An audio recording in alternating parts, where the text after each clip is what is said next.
सभी विद्वज्जनों एवं छात्रों का फेसबुक के इस लाइव प्रसारण पर स्वागत है, अभिनंदन है।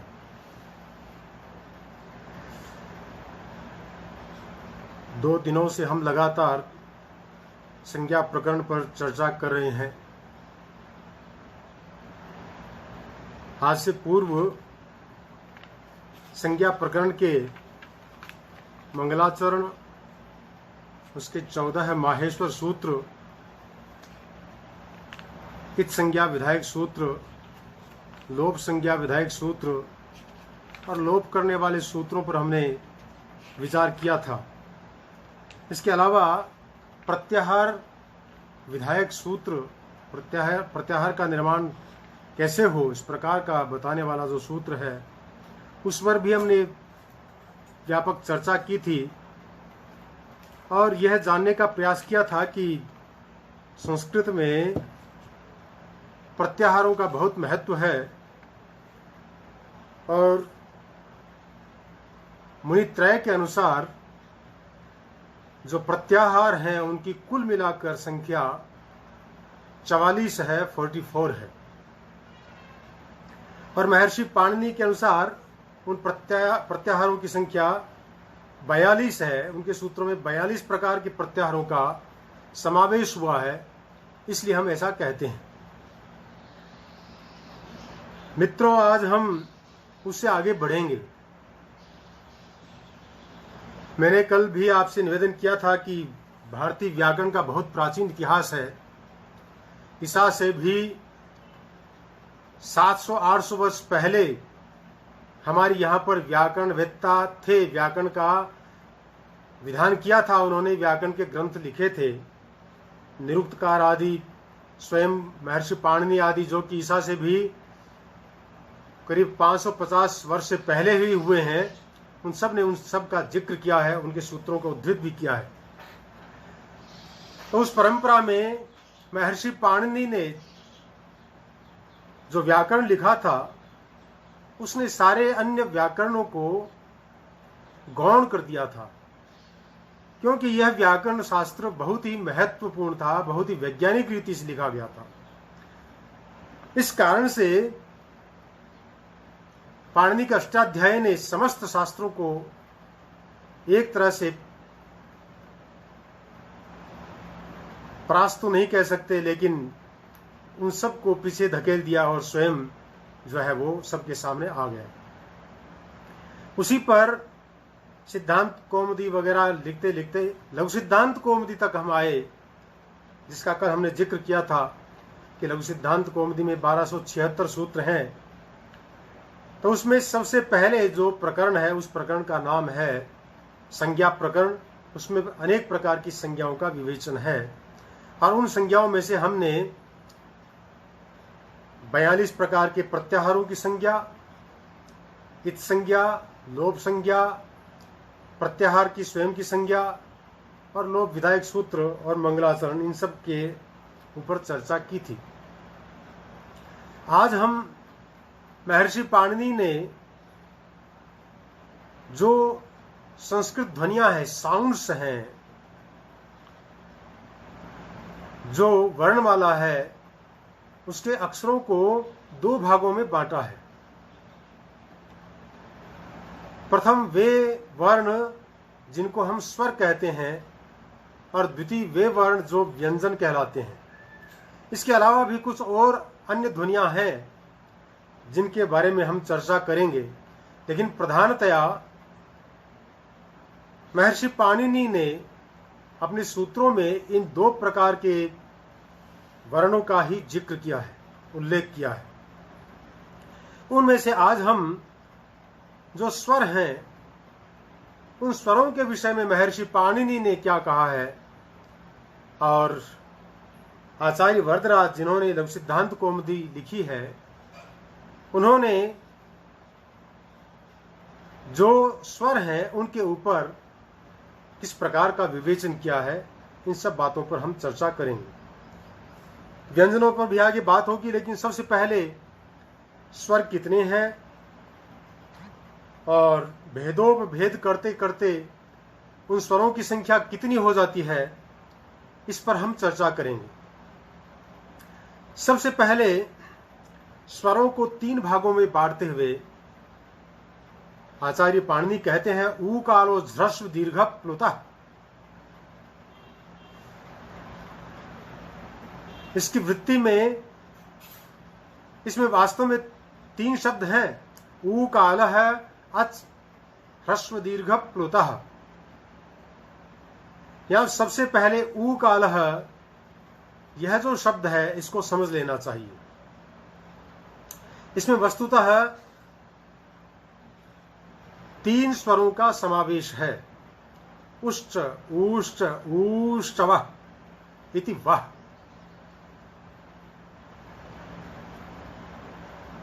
वाम कालः इव कालो यस्य सोच क्रमाद् ह्रस्व दीर्घ प्लुत संज्ञा स्यात्। यहां स्पष्ट कर दिया इस बात को। वास्तव में ये जो 3 प्रकार के अलग अलग मात्राओं वाले उकार को यहां पर स्वीकार किया गया है, वह हमारे दैनिक जीवन में जो हमारे इर्द गिर्द ही रहने वाले पक्षी हैं, उनमें से जो कुक्कुट है उसकी आवाज को लेकर के यहां पर उसका उल्लेख किया गया है। ये सर्वग्राह्य है, इसलिए महर्षि पाणिनि ने यहां पर इन स्वरों को ही यहां पर ग्रहण किया है। हम प्रातःकाल जब उठते हैं तो हमारे से पहले कुक्कुट बोलता है। वह कुक्कुट कैसे बोलता है? कू कू कू, इस प्रकार से वह आवाज निकालता है। तो पहला जो कू में ऊ है वह ह्रस्व है, और द्वितीय कू में जो ऊ है वह दीर्घ है, और तृतीय कू में जो ऊ है वह प्लुत है। इस प्रकार से एक ही स्वर के इन्होंने 3 भेद कर दिए। तो ये कह रहे हैं कि यहां पर ऊ और ऊ, ये क्रमशः तीनों जो स्वर हैं ये क्रमशः ह्रस्व दीर्घ और प्लुत संज्ञक हैं, अर्थात इनको क्रमशः ह्रस्व दीर्घ और प्लुत कहना चाहिए।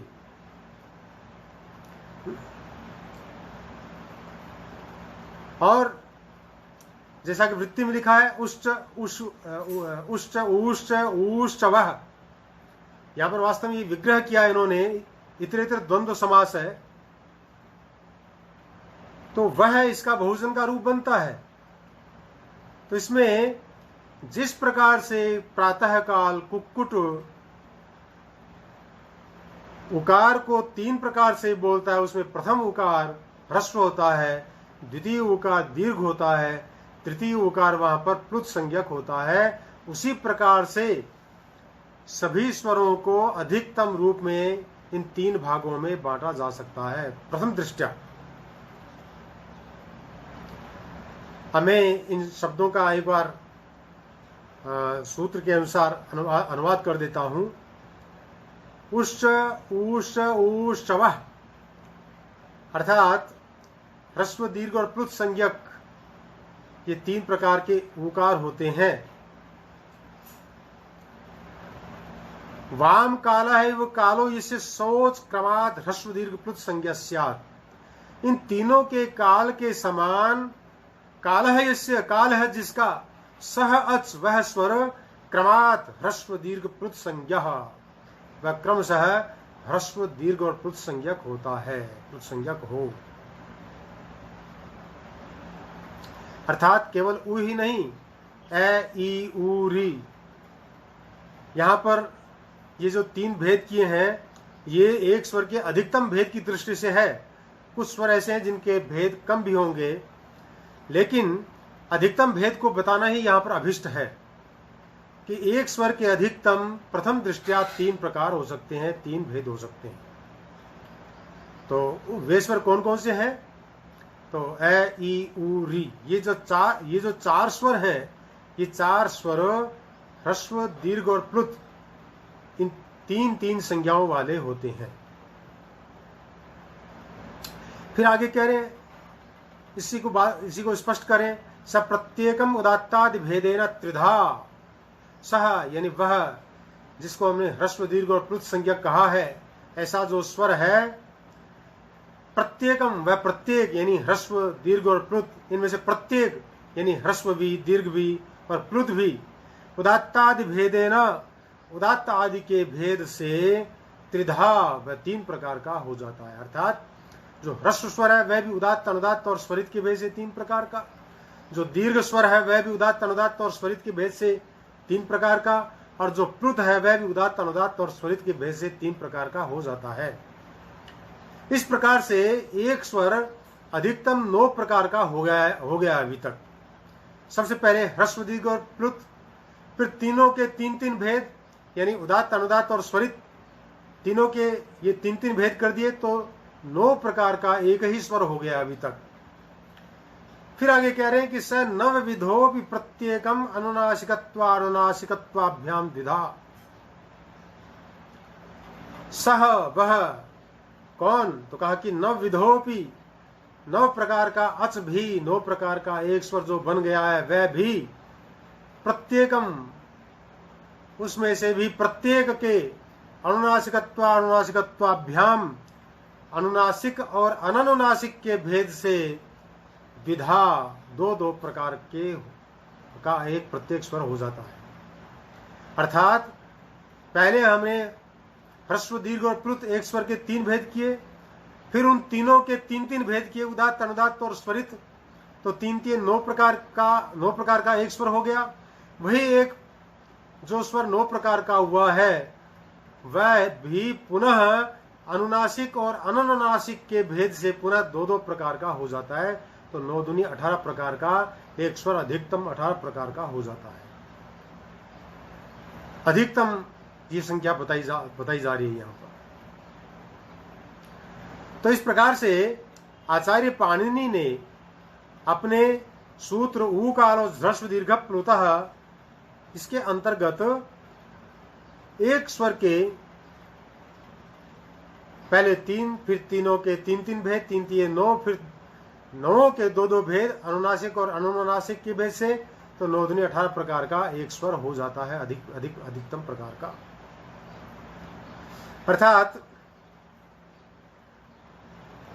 जो ए, ई, उ, री, ये जो 4 स्वर है ये अधिकतम 18 प्रकार के होंगे, 18 प्रकार के। उनमें 6 ह्रस्व भेद होंगे, 6 दीर्घ भेद होंगे और 6 प्लुत भेद होंगे। इस प्रकार से एक स्वर जैसे अ है तो वह 18 प्रकार का हो गया, ई है तो वह भी 18 प्रकार की हो गई, उ है वह भी 18 प्रकार का हो गया, जो री है वह भी 18 प्रकार का हो गया है। लेकिन कुछ स्वर और हैं जैसे री, ए, ओ, ऐ, औ, इन सब को आचार्य ने अपनी वर्णमाला के अंदर उन्होंने स्वीकार किया है, माहेश्वर सूत्रों के अंदर उनको स्वीकार किया है। तो उनमें से जो द्रि है उसका ह्रस्व भेद नहीं होता है, दीर्घ भेद नहीं होता है। द्रि का दीर्घ भेद नहीं होने के कारण से उसके 6 भेद कम हो जाएंगे। अर्थात प्रथम दृष्टया वह ह्रस्व और प्लुत 2 प्रकार का ही होगा द्रि, फिर उस 2 प्रकार के 3-3 भेद फिर हमने किए, उदात्त, अनुदात्त और स्वरित, उदात्त, अनुदात्त और स्वरित, तो 3 दूनी 6 प्रकार का वह द्रि हो गया। उसी द्रि को फिर हमने अननुनासिक और अनुनासिक के भेद से 2-2 प्रकार का फिर बना दिया, तो 6 दूनी 12 प्रकार का जो द्रि है वह हो गया। तो इस प्रकार से हम कह सकते हैं कि जो द्रि है उसके दीर्घ भेद न होने के कारण से वह 12 प्रकार का ही बन पाता है। लेकिन ए, ई, उ, री, ये जो 4 स्वर हैं इनके सारे भेद होते हैं, इसलिए वे 18 प्रकार के हैं। और आगे चलते हैं तो ए, ओ, ऐ, औ, ये जो 4 स्वर हैं इन चारों स्वरों के ह्रस्व भेद नहीं होते, अर्थात दीर्घ और प्लुत ये 2-2 भेद सबके होते हैं। यानी ए, ओ, ऐ, औ इनके दीर्घ और प्लुत 2-2 भेद होते हैं। फिर उनके उदात्त, अनुदात्त और स्वरित 3-3 भेद प्रत्येक के कर देने से ये सब भी 6 प्रकार के हो गए। फिर सब जो 6 प्रकार के हुए हैं उन सब को भी अनुनासिक और अननुनासिक के भेद से दो दो प्रकार का कर दिया जाता है। तो कुल मिलाकर के ए, ओ, ऐ, औ ये जो 4 स्वर हैं वे भी 12-12 प्रकार के होते हैं। ये बात आगे बताई जाएगी, मैंने यहाँ पर थोड़ा सा प्रसंगात उल्लेख कर दिया है। लेकिन यहाँ पर ह्रस्व, दीर्घ और प्लुत, सबसे पहले ये 3 स्वर आए। हमें तो यह भी नहीं पता कि ह्रस्व क्या होता है, दीर्घ क्या होता है, प्लुत क्या होता है। इन सब के बारे में हमें बताना चाहिए। एक बहुत प्रसिद्ध कारिका है, उसको हमें स्मरण रखना चाहिए। एक कालो भवेद् ह्रस्वः द्विकालो दीर्घ उच्यते त्रिकालस्तु प्लुतोज्ञेयः व्यंजनं चार्धमात्रिकम। इस प्रकार से स्वर प्रथम दृष्टया 3 प्रकार का होता है। तो पहला ह्रस्व जो भेद होता है वह ह्रस्व इसलिए है क्योंकि उसकी एक मात्रा होती है। एक मात्रा का मतलब होता है पलक झपकने में जितना समय लगता है वह एक मात्रा कहलाती है। उससे दुगुना समय जिसमें लगे वह दीर्घ स्वर होता है, और उससे कम से कम तिगुना समय जिसमें लगे, ज्यादा भी लग सकता है, 4 गुना, 5 गुना, 6 गुना भी, तो वे सारे स्वर प्लुत कहलाएंगे। तो ये समझ लेना चाहिए कि ह्रस्व में ह्रस्व स्वर एक मात्रिक होता है, दीर्घ स्वर द्विमात्रिक होता है, और प्लुत स्वर कम से कम त्रिमात्रिक होता है। इसलिए ये सब बातें हमें हमेशा ध्यान रखनी चाहिए। अब फिर इन तीनों के 3 भेद किए थे, उदात्त, अनुदात्त और स्वरित। जो ह्रस्व स्वर है उसके भी उदात्त, अनुदात्त और स्वरित के भेद से 3, जो दीर्घ है उसके भी, और जो प्लुत है उसके भी उदात्त, अनुदात्त और स्वरित। इस प्रकार से 3 भेद हम करते हैं। लेकिन हमें तो यह भी पता नहीं है कि उदात्त स्वर क्या होता है, अनुदात्त स्वर क्या होता है, प्लुत स्वर क्या होता है। तो इसकी चर्चा करते हुए यहाँ पर महर्षि पाणिनि कहते हैं, उदात्त संज्ञा का विधायक जो सूत्र है उसको लिखते हैं, उच्चैरुदात्तः, उच्चैरुदात्तः। इसमें 2 शब्द हैं, एक तो उच्च ही, दूसरा उदात्तः। उच्चै सकारांत ये अव्यय है, उसके सकार को रुत्व विसर्ग होकर के उच्च ही ऐसा बन जाता है। तो यहाँ पे ये 2 शब्द हैं, उदात्त है, प्रथमांत है, प्रथमा विभक्ति का एक वचन का शब्द है। तो बहुत छोटी सी परिभाषा है। आचार्य वरदराज ने इसकी वृत्ति में कुछ नहीं लिखा है, लेकिन इनके गुरु ने इसकी वृत्ति में लिखा था। तो उस वृत्ति को ही हमें, और इन्होंने स्वयं ने प्रमाण माना है, इसलिए उस वृत्ति को ही हमें यहां पर ग्रहण करना पड़ता है। आचार्य भट्टोजी दीक्षित ने क्या कहा है? उन्होंने लिखा है कि ताल्वादिषु सभागेषु स्थानेषु ऊर्ध्वभाग निष्पन्नोच उदात्त संज्ञा स्यात्। ताल्वादिषु सभागेषु, तालु आदि जो समान भाग वाले स्थानेषु, जो स्थान है उन स्थानों में, ऊर्ध्व भागे जो ऊपर वाले भाग है उन भाग में, उच्च ही निष्पन्न है जो उच्चारण क्रिया से निष्पन्न होता है, अच स्वर उदात्त संज्ञा स्यात्, वह उदात्त संज्ञक होता है। अर्थात विभिन्न भागों के साथ वर्तमान तालु आदि स्थानों में ऊपर वाले भाग में उच्चारण क्रिया से निष्पन्न स्वर उदात्त संज्ञक होते हैं। तो ये उदात्त की इन्होंने परिभाषा दे दी। भट्टोजी दीक्षित ने जो लिखा उस वृत्ति को आचार्य वरदराज ने स्वयं ने यहां पर उद्धृत नहीं किया। तीनों जगह पर, अर्थात उच्चैर उदात्तः, नीचैर अनुदात्तः और समाहार स्वरितः, इन तीनों स्वरों में भट्टोजी दीक्षित की इस वृत्ति को इन्होंने स्वयं ने उद्धृत नहीं किया है। इस उद्धृत न करने के पीछे भी कुछ कारण हो सकता है। मैं ये नहीं कहता कि कारण होगा ही। अपने गुरु के प्रति अपार श्रद्धा होने के कारण से और जो वैदिक परंपरा रही है, उस वैदिक परंपरा में ही वास्तव में उदात्त, अनुदात्त और स्वरित स्वरों का प्रयोग रहा है। यद्यपि कुछ आचार्य ये कह रहे हैं कि लौकिक संस्कृत में उदात्त, अनुदात्त और स्वरित इन तीनों प्रकार के स्वरों का प्रयोग नहीं होता है। मुझे नहीं लगता कि यह बात सही है, क्योंकि हमारी भाषा में भी उदात्त, अनुदात्त और स्वरित सभी भाषाओं में प्रयोग होता है। इनका हम पहचानते नहीं हैं। हम बहुत ज्यादा रूढ़ी हो गए, इस कारण से हमें इन उच्चारणों की ओर ध्यान करने की आवश्यकता ही महसूस नहीं होती है।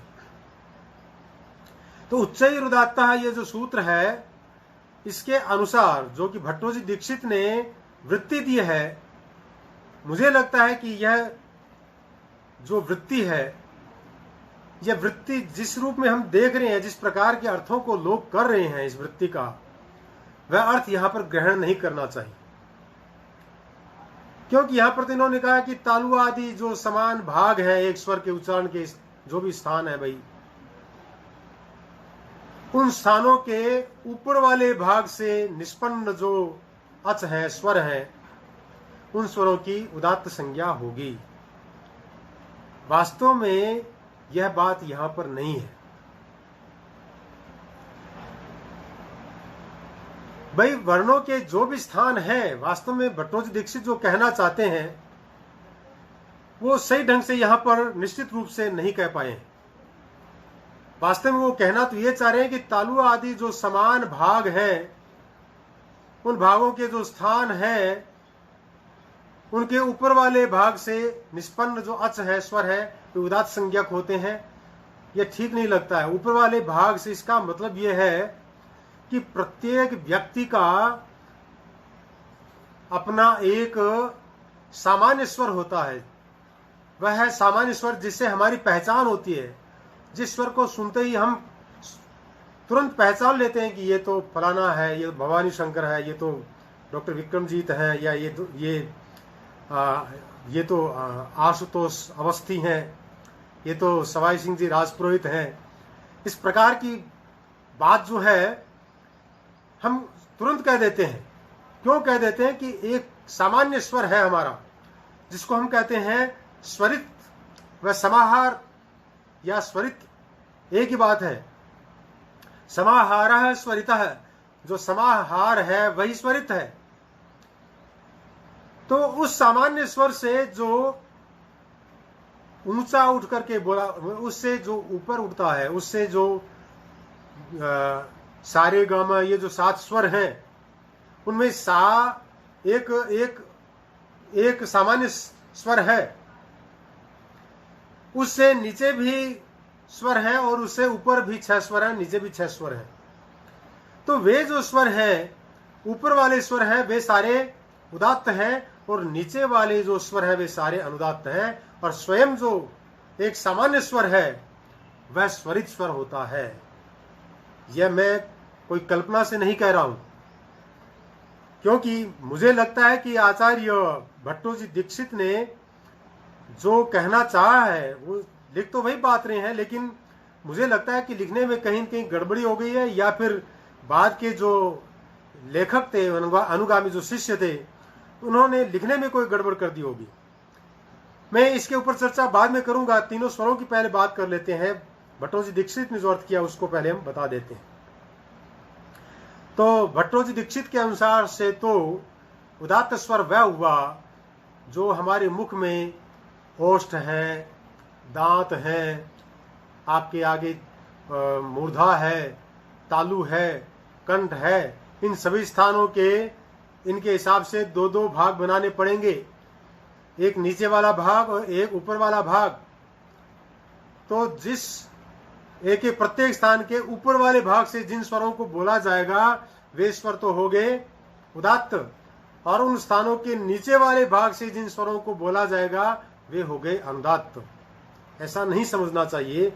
यहाँ पर भट्टोजी दीक्षित भी मेरी समझ में यही कहना चाह रहे हैं कि एक जो सामान्य स्वर है जिसको हम स्वरित कहते हैं, उससे ऊपर वाले जो स्वर हैं उनमें अगर हम किसी वर्ण को, किसी ध्वनि को बोलते हैं तो वे सब उदात्त होंगे।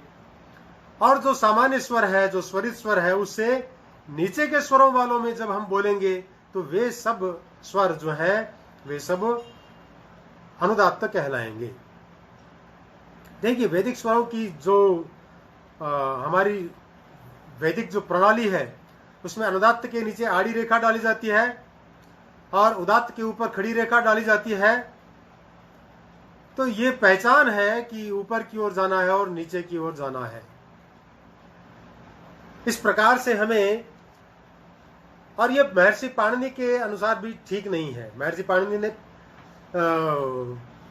अपने पाणिनि शिक्षा भी लिखी है, उसमें भी इस बात को स्पष्ट किया, मैं आगे बताऊंगा।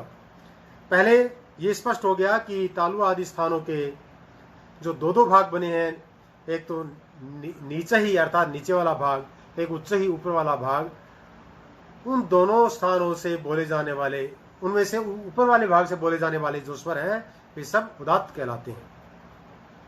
ठीक है, हमने इसको समझ लिया। फिर अनुदात्त किसको कहते हैं?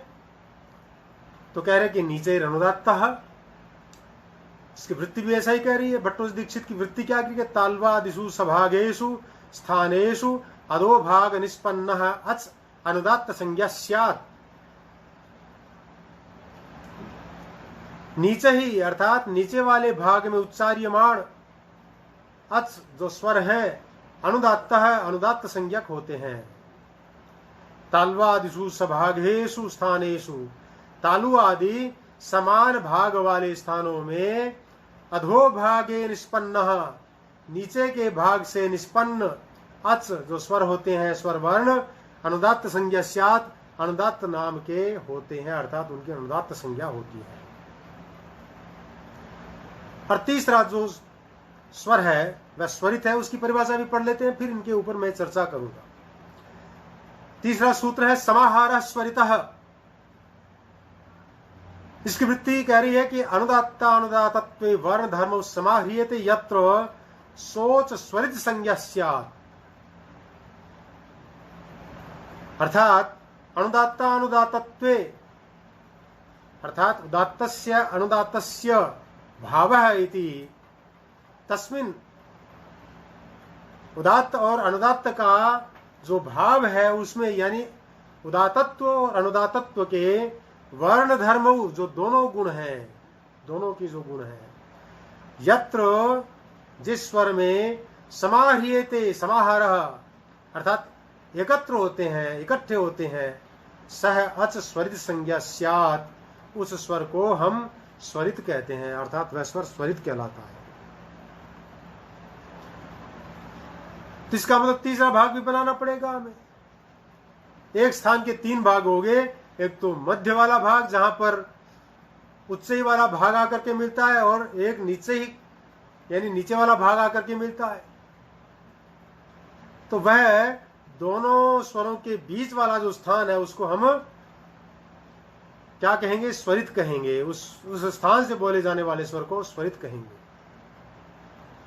क्योंकि वहां पर उदातत्व और अनुदातत्व इन दोनों गुण धर्मों का समावेश होता है, इकट्ठे होते हैं दोनों गुण धर्म वहां पर।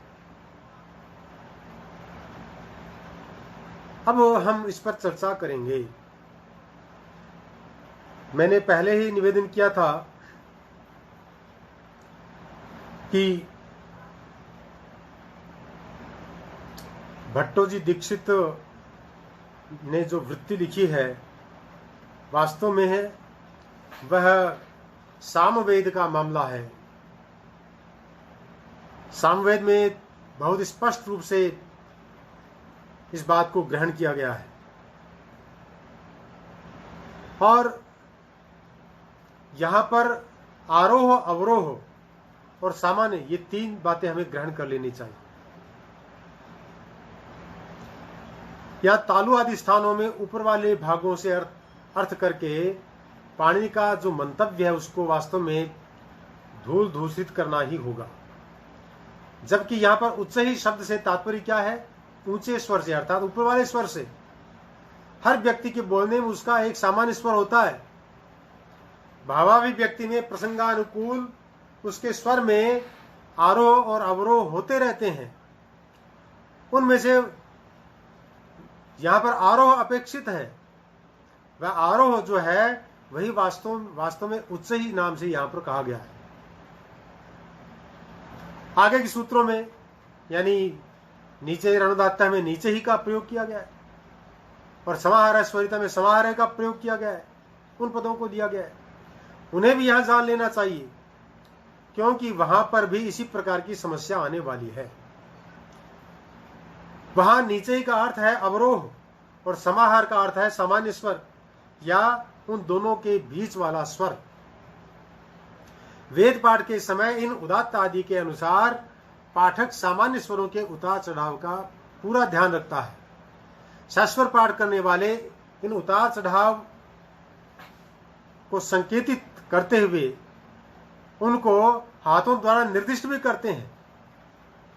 उच्च ही का ऊपर वाले भाग से और नीचे ही का नीचे वाले भाग से और समाहार का उदात्तत्व और अनुदात्तत्व इन दोनों से युक्त जो अर्थ है उसका कुछ और लोगों ने भी प्रबल समर्थन किया है। जैसे मैं पंडित भीमसेन शास्त्री का भी लिखूंगा, उन्होंने भी लिखा है। वो लिखते हैं कि कुछ लोग जो ऊंची स्वर से बोला जाए वह उदात्त होता है ऐसा अनर्थ किया करते हैं। उनके अनर्गल प्रलाप से सावधान रहना चाहिए क्योंकि तब मानसिक जप में उदात्तत्व आदि न माना जा सकेगा, पर यह अनिष्ट है। आचार्य भीमसेन शास्त्री ने जो काम किया निश्चित ही वैसा काम कोई नहीं कर सकता, लेकिन यहां उन्होंने भी समझने में और पूर्ववर्ती जो शास्त्र उनको देखने में शायद प्रमाद कर दिया है, वरना ऐसा नहीं लिखते। पहले तो बात है शब्द श्रवण का विषय है, कि मानसिक जप और की बात यहां पर करनी नहीं चाहिए हमें। शब्द गुणकम आकाश है, शब्द आकाश का गुण है, वह वहीं पर रह सकता है, इसलिए वहीं पर उसकी चर्चा जो हमें सुनने में आता है वही हमें मानना चाहिए। और जिह्वा से उसको बोला जाता है विभिन्न स्थानों का स्पर्श करते हुए या उनसे दूर हटते हुए या अलग प्रकार की स्थिति बनाते हुए सारे वर्णों का हम उच्चारण करते हैं। उच्चारण से ही स्वरों का वर्णों का सबका हम अलग अलग से व्यवहार कर पाते हैं, वरना व्यवहार नहीं हो। मानसिक जप में कौन किसको सुनता है, इसे क्या पता क्या बोल रहा है क्या नहीं बोल रहा है। इसलिए मानसिक जप तो केवल ध्यान की अवस्था होती है, वहां पर केवल अपने इष्ट देव के प्रति मन की एकाग्रता को बढ़ाना ही परम प्रयोजन होता है। वह प्रयोजन नहीं है तो वहां पर इस बात की ओर ध्यान ही नहीं देना चाहिए। हाँ, स्वरों का उच्चारण महत्व नहीं रखता है, वहां पर ध्यान की अवस्था महत्वपूर्ण होती है। इसलिए आचार्य भीमसेन शास्त्री ने जो लिखा है मुझे वह बिल्कुल ठीक नहीं लगता है। एकदम स्पष्ट रूप से जान लेना चाहिए कि जो भी शब्द हैं, साउंड्स हैं, ध्वनियां हैं, वे केवल और केवल आकाश का गुण है।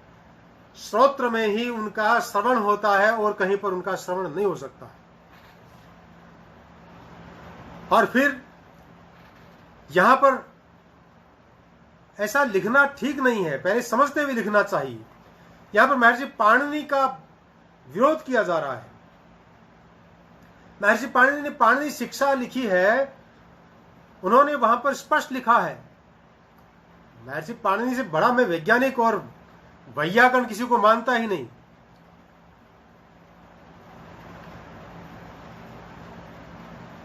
उसे उनकी दृष्टि से ही समझकर लिखना चाहिए, अनावश्यक रूप से उसे दुरूह करना अनुचित है। यह प्रसंग वेदों का है। सामवेद में स्वरों का उतार चढ़ाव या स्थिर भाव वास्तव में क्रमशः उदात्त, अनुदात्त और स्वरित इस नाम से जाने जाते हैं। ये तीन स्वर ही वहां पर सप्त स्वरों के भेद से जाने जाते हैं। पाणिनि शिक्षा में स्पष्ट लिखा है। पाणिनि शिक्षा क्या कहती है? पाणिनि शिक्षा का 12वां श्लोक जो है आप लोग भी घर जाकर के अवश्य देखें। उदात्ते निषाद गांधारा वनुदात्त ऋषभ देवतौ स्वरित प्रभवा येते षडज मध्यम पंचमा। एकदम स्पष्ट लिखा है। जो उदात्त स्वर है उसमें निषाद, गांधार इन दोनों स्वरों का समावेश होता है। और अनुदात्त स्वर में ऋषभ देवतौ, ऋषभ और धैवत नाम के जो स्वर है उनका समावेश होता है। और स्वरित प्रभवा ये थे षड्ज मध्यम पंचमः, षड्ज मध्यम और पंचम ये जो तीन स्वर हैं, ये तीनों स्वर स्वरित के अंदर ही उत्पन्न होते हैं। अर्थात ये स्पष्ट रूप से पाणिनि शिक्षा में लिखा है, महर्षि पाणिनि ने स्वयं ने लिखा है। उनके विरुद्ध अगर कोई लिखता है तो वह निश्चित ही अपने शास्त्रीय ज्ञान को पुष्ट करने के लिए अधिक जो आवश्यक ग्रंथ है उनका अध्ययन नहीं करता है, ये करना चाहिए। एक कौंडिन्यायन शिक्षा है, उसमें भी लिखा है गांधर्व वेदे ये प्रोक्तः सप्त षड्जादय स्वरः ते हि प्रायेण वेदेपि स्वरः नीचादय स्मृतः। एकदम स्पष्ट लिखा है। जिन लोगों को इन स्वरों का अधिक ज्ञान लेना है वे लोग डॉक्टर विक्रमजीत का एक ग्रंथ लिखा है वर्ण शिक्षा, और एक मेरा ग्रंथ है संस्कृत ध्वनियों के उच्चारण का ऐतिहासिक क्रम में शास्त्रीय स्वरूप, उसके चतुर्थ आलोक में हमने इस पर व्यापक चर्चा की है। वहां उन सब लोगों को देखना चाहिए। अस्तु, हम पुनः विषय पर आते हैं। उदात्त, अनुदात्त और स्वरित ये तीन प्रकार के जो स्वर हैं वैदिक स्वर हैं और ये संगीत से संबंध रखने वाले स्वर हैं। इसलिए यहां पर हमें इन सब बातों को इस प्रकार से समझना चाहिए। मैं एक चित्र के माध्यम से, यद्यपि अभी लाइट चली गई है, वापस आ गई है, मैंने उल्टा लिख करके और उसको इन तीनों स्वरों को समझाने का प्रयास किया है। आप सब लोग देखेंगे मैंने यहां पर तीन रंगों के द्वारा इन तीनों स्वरों को स्पष्ट करने का प्रयास किया है। आपको शायद ये सीधा दिख रहा होगा। ये जो बीच वाली रेखा है वह हमारा सामान्य स्वर है, उसको हम स्वरित स्वर कहेंगे। और इसमें जो ऊपर है लाल रंग से, जिसको हमने ऊपर की ओर उठाया है, जो वक्र रेखाएं हैं उनके द्वारा, वे ऊपर वक्र रेखा वाला जो स्वर है वह स्वर उदात्त है। और नीचे हरे रंग से नीचे की ओर जो हमने वक्र रेखा के द्वारा स्वर दर्शाया है हरे रंग के द्वारा, वह अनुदात्त स्वर है। एक मध्यम जो स्वर होता है उसे हम या तो ऊपर जाते हैं या नीचे जाते हैं। ये तीन ही स्थितियां बनती हैं। ऊपर कितना भी जाया जा सकता है, 7 स्वर है, ऊपर 6 प्रकार के स्वरों में ऊपर जाएं, नीचे भी 6 स्वरों तक जाने की क्षमता चाहिए, वो जा सकते हैं। तो इस प्रकार से ये 7 प्रकार के जो स्वर हैं उन स्वरों को ही यहाँ पर उदात्त, अनुदात्त और स्वरित के नाम से यहाँ पर उल्लेखित किया गया है। इस प्रकार से हमें वैदिक स्वरों को समझ लेना चाहिए। मैं अब आगे बढ़ता हूं क्योंकि ये विषय बहुत ही स्पष्ट करने आवश्यक हैं।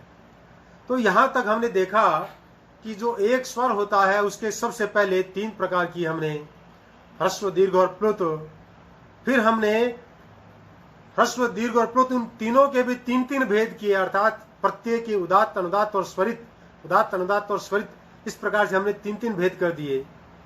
तो एक स्वर के अधिकतम 18 भेद हो गए, 9 भेद हो गए। अब यहां पर अनुनासिक और अननुनासिक क्या है, मैंने जो भेद बताए थे पहले जिक्र किया था कि वे जो 9 प्रकार के स्वर हैं उनको अनुनासिक और अननुनासिक के भेद से 2-2 भागों में फिर बांट देंगे तो एक स्वर 18 प्रकार का हो जाएगा। लेकिन हमें तो यही ज्ञात नहीं है कि अनुनासिक किसे कहते हैं, अनुनासिक स्वर क्या होता है। तो उसी को समझाते हुए महर्षि पाणिनि कहते हैं मुखनासिका वचनोनुनासिकः, मुखनासिका वचनः अनुनासिकः। मुखनासिका वचन अर्थात मुख सहित नासिका से उच्चरित होने वाला वर्ण अनुनासिक है, अनुनासिक संज्ञक होता है। अर्थात मुख सहित नासिका से उच्चरित होने वाला वर्ण अनुनासिक संज्ञा को प्राप्त होता है। इसमें हमें ध्यान देना होगा, बहुत महत्वपूर्ण बात है। अनुनासिक स्वर को समझना होगा। हिंदी वाले, संस्कृत वाले सभी ध्यान से मैं बड़े बड़े आचार्य भी सुन रहे होंगे, उनके मंतव्य को भी बाद में जानना चाहूँगा। उनसे निवेदन है कि बाद में वो मेरे से चर्चा करें, या मुझे कोई नई बात हो तो उसे बताएं, क्या मेरी कोई नई बात है तो उस पर हम चर्चा कर सकते हैं। बड़ी दुविधा होती है अनुनासिक और अनुस्वार के अंदर भेद करने में, इसलिए हमें इन दोनों को समझ लेना चाहिए। तो सबसे पहले प्रसंगात यहाँ पर अनुनासिक जो स्वर है उसको हमें अवश्य समझ लेना चाहिए। एकदम स्पष्ट है कि अनुनासिक स्वर भी होता है और व्यंजन भी होता है। बात तो यहाँ पर स्वरों की चल रही है, लेकिन यहाँ पर कुछ व्यंजनों को भी अनुनासिक के रूप में स्वीकार कर लिया गया है।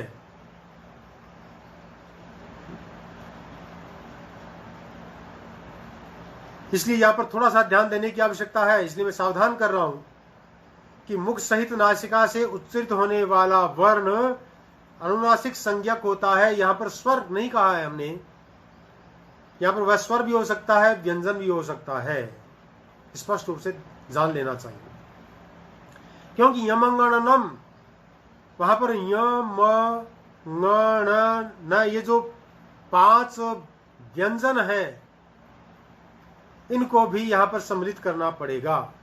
और इनके अलावा जितने भी स्वर हैं वे स्वर भी वास्तव में मुख और नासिका दोनों से बोले जाते हैं, तो वे भी अनुनासिक कहलाएंगे।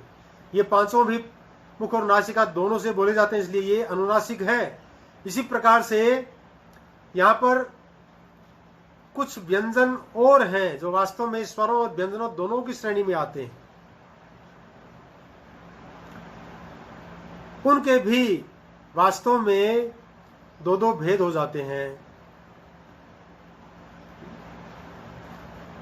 तो ये सारी बातें अभी उठने वाली हैं, इसलिए हम इनको यहां पर स्पष्ट कर रहे हैं।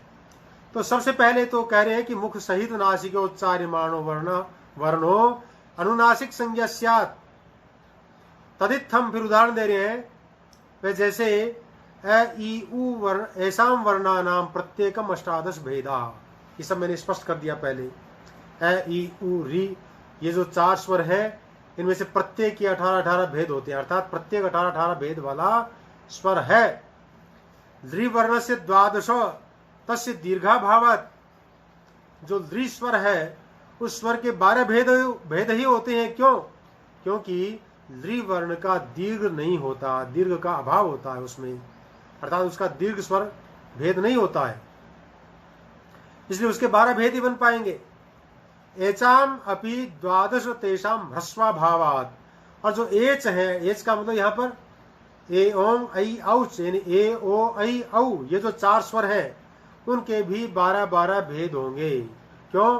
क्योंकि उनका ह्रस्व भेद नहीं होता है, केवल दीर्घ और प्लुत के ही वहां पर 3 भेद करेंगे। फिर उन जो 6 भेद वे उन 6 के हम अनुनासिक और अननुनासिक के भेद से 2 भेद फिर कर देंगे, तो कुल मिलाकर के वे 12 प्रकार के हो जाएंगे। ये बात यहां पर इन्होंने स्पष्ट की है, इसको हमें स्पष्ट रूप से समझ लेना चाहिए।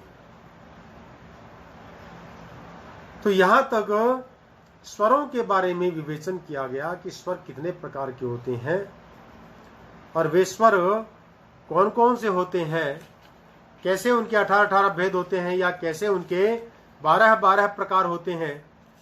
ये सब इन्होंने एकदम स्पष्ट कर दिया है। अब हम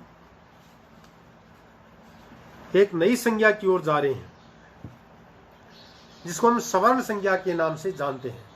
संज्ञा सूत्र है और संज्ञा सूत्र है तुल्यस्य प्रयत्नम सवर्णम। ये सवर्ण संज्ञा विधायक सूत्र है। तो यह सूत्र क्या कहता है? 2 ही शब्द है, तुल्यस्य प्रयत्नम और दूसरा है सवर्णम। तुल्यस्य प्रयत्नम शब्द का अर्थ है तालु आदि स्थान और आभ्यंतर प्रयत्न। सवर्णम सवर्ण संज्ञक होते हैं, अर्थात तालु आदि स्थान और आभ्यंतर प्रयत्न ये दोनों जिन वर्णों के समान हो वे सवर्ण संज्ञक होते हैं। उन वर्णों को सवर्ण कहा जाता है, उनका नाम सवर्ण होगा। तो यहां पर तुल्यस्य प्रयत्नम जो शब्द है इसमें हमें थोड़ा ध्यान देना पड़ेगा, क्योंकि जो तालु आदि स्थान है, यहां पर आस्य का मतलब स्थान लेना चाहिए, यानी उच्चारण स्थान, तालु आदि स्थान जो है वो। और प्रयत्न दो प्रकार के होते हैं, लेकिन उनमें से केवल आभ्यंतर प्रयत्न को ही यहां पर ग्रहण करना चाहिए। ये थोड़ी सावधानी यहां पर रखने वाली है। तो तालु आदि स्थान और आभ्यंतर प्रयत्न, ये दोनों जिन वर्णों के समान होते हैं वे वर्ण सवर्ण संज्ञक होते हैं, यह स्पष्ट हो जाना चाहिए, इसे हमें जान लेना चाहिए। एक सूत्र और ले लेते हैं, उसके बाद में आज का जो कार्य है वह लगभग पूरा हो जाएगा। हमारा समय भी 1 घंटे का निर्धारित है, वह भी पूरा होने वाला है। देखिए, हमने अभी पढ़ा कि सवर्ण संज्ञा किसकी होती है, तो स्पष्ट हुआ कि वे वर्ण जिनका तालु आदि स्थान और आभ्यंतर प्रयत्न एक जैसा हो, उन्हें हम सवर्ण कहते हैं। लेकिन हमने देखा कि व्यवहार में 2 स्वर ऐसे हैं जिनका उच्चारण स्थान अलग अलग है। आभ्यंतर प्रयत्न तो एक जैसा है, लेकिन उच्चारण स्थान उनका अलग अलग प्रकार का है, लेकिन फिर भी उन्हें हम सवर्ण कह रहे हैं। वे कौन से हैं, इस बात को स्पष्ट करते हुए वार्तिककार ने तुल्यास्य प्रयत्नम सवर्णम, इसका जो कार्य था उसको पूरा किया है। उन्होंने कहा है, वार्तिककार कात्यायन ने, रील्द्रि वर्णयोर मिथः सावर्ण्यम वाच्यम, रील्द्रि वर्णयो मिथः सावर्ण्यम वाच्यम, इतने पद है इसमें। रील्द्रि वर्णयो, री और द्रि वर्णों की, मिथः यानी परस्पर, सावर्ण्यम यानी सवर्ण संज्ञा, वाच्यम कहनी चाहिए। अर्थात इनको आचार्य जो पाणिनि है उनको री और द्रि, इन दोनों वर्णों को भी सवर्ण संज्ञक मानना चाहिए। यद्यपि इन दोनों वर्णों के स्थान भिन्न है, फिर भी सवर्ण संज्ञा इन दोनों की होती है। आचार्य कात्यायन यह कहना चाहते हैं, स्थान भिन्नता के कारण दोनों की सवर्ण संज्ञा तुल्यास्य प्रयत्नम सवर्णम सूत्र से प्राप्त नहीं हो रही थी, इसलिए इन दोनों वर्णों को सवर्ण संज्ञा प्रकृत सूत्र से प्रदान की गई है। अर्थात रील द्रि वर्ण्योर मिथः सावर्ण्यम वाच्यम, इस सूत्र के द्वारा इनको सवर्ण संज्ञा प्रदान की गई है। इस प्रकार से मैं समझता हूं कि आज का जो प्रसंग था उसमें महत्वपूर्ण बात जो स्वर है, उन स्वरों के भेद और उन स्वरों के नाम, भेद का मतलब यहाँ पर क्या है, उनके विविध प्रकार के नाम या उनकी विविध प्रकार की जो संज्ञाएं हैं, उन सब प्रकार की संज्ञाओं के बारे में, जिनको हमने उदात्त, अनुदात्त, स्वरित, अनुनासिक, अननुनासिक, सवर्ण आदि भेदों से हमने उनको जाना है। तो ये सारी जो संज्ञाएं थी उन पर हमने आज चर्चा की थी। आशा है कि आप सब लोगों के जो प्रश्न थे उन सब का समाधान हुआ होगा। आज के इस अवसर पर श्री सवाई सिंह जी राजपुरोहित, विष्णु जी बिश्नोई, अंकिता पोक्चा, तनुजा शर्मा, डॉक्टर अजय शुक्ला और भी अनेक लोग यहाँ पर उपस्थित हुए, उन सब का मैं हृदय से धन्यवाद ज्ञापित करता हूँ कि आप सभी विद्वानों और मनीषियों तथा छात्रों ने इसमें अपनी सहभागिता निभाई। इसी के साथ जयतु संस्कृतम, जयतु भारतम। नमस्कार। कल फिर सुबह 9 बजे हम सब मिलेंगे, तब तक के लिए नमस्कार।